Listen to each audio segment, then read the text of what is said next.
కావలి పట్టణ ఆర్యవయసుల్లో పట్టున నేతగా ప్రసిద్ధి పొందిన అమర యాదగిరి తాను ప్రాతినిధ్యం వహిస్తున్న కావలి పట్టణంలోని 33వ వార్డులో వైఎస్ఆర్ కాంగ్రెస్ పార్టీ అభ్యర్థులు నెల్లూరు లోక్సభ అభ్యర్థి విజయసాయిరెడ్డి కావలి హ్యాట్రిక్ ఎమ్మెల్యేగా బరిలో దిగిన రామిరెడ్డి ప్రతాప్ కుమార్ రెడ్డి గెలుపు కోసం అవిశ్రాంతంగా శ్రమిస్తున్నారు. ఆయన బుధవారం రాత్రి ఆయన వార్డులో స్థానికులతో కలిసి భారీ ర్యాలీ నిర్వహించారు. ఎమ్మెల్యే గెలుపుకు తామంతా సమిష్టిగా కృషి చేస్తున్నామని ఈ సందర్భంగా యాదగిరి తెలియజేశారు. అలాగే ఈ వార్డు పరిశీలకులు వేముల చెన్నకేశవ నాయుడు, అన్నపూర్ణ సీను, స్థానిక వైద్యులు డాక్టర్ మనోహర్ బాబు, వైఎస్ఆర్ కాంగ్రెస్ పార్టీకి చెందిన వెంకటేశ్వర్లు, రవికుమార్ తదితరులు పాల్గొన్నారు.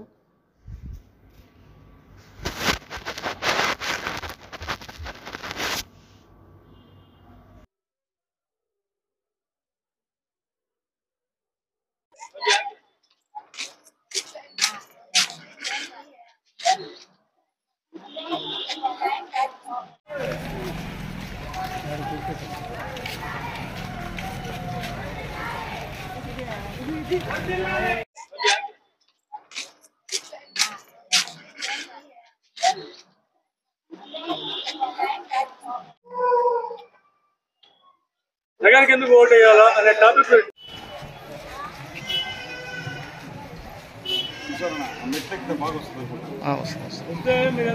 డిస్కషన్ చేసుకున్నట్టుగా వాళ్ళకి చెప్తారు.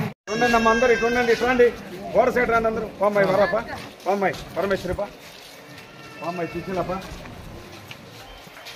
కేశవులను మనకి ఇచ్చాటి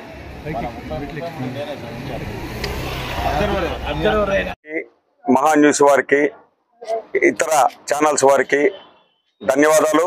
ఈ రోజున మేము కావలి పట్టణంలోని స్థానిక 33వ వార్డులో, మా వార్డులో ప్రజలందరూ వైఎస్ఆర్ కుటుంబ సభ్యులు, వైసీపీ నాయకులు, మా మిత్రులు అందరి సహకారంతో ఈ రోజున మేము రేపు మే నెల 13వ తారీఖున శాసనసభకు పోటీ చేస్తున్న రామిరెడ్డి ప్రతాప్ కుమార్ రెడ్డి గారు మనవాడు, అందరివాడు, మంచివాడు, నిరంతరం సేవకు అంకితమైన వాడు, సేవకు మారిపోయారు, నిజమైన సేవకు మారిపోయారు. మన రామిరెడ్డి ప్రతాప్ కుమార్ రెడ్డి గారు శాసనసభకు పోటీ చేస్తున్న సందర్భాన్ని పురస్కరించుకొని మా వార్డులో ప్రతిరోజు మేము క్యాంపెయిన్ చేస్తూనే ఉన్నాము. అందులో భాగంగా ఈ రోజున మా వార్డులోని అన్ని బజార్ల నుంచి అందరం వచ్చి భారీ ఎత్తున మేము ప్రతాప్ అన్నని మంచి మెజార్టీతో గెలిపించాలని ప్రతి ఒక్కరిని ఓటర్ని కోరుకుంటా ఉన్నాం. అలాగే పార్లమెంటుకి పోటీ చేస్తున్న విజయసాయిరెడ్డి గారు కూడా చాలా గొప్ప మనిషి. విజయసాయిరెడ్డి గారిని చెప్పాలంటే షాడో సీఎం గారు, జగన్కి మారిపోయారు విజయసాయిరెడ్డి గారు. విజయసాయిరెడ్డి గారిని కనుక మనం గెలిపించుకుంటే మన జిల్లా రాష్ట్రంలోనే అభివృద్ధిలో మొదటి స్థానంలో వస్తుందని మేము ఆశాభావం వ్యక్తం చేస్తా ఉన్నాం.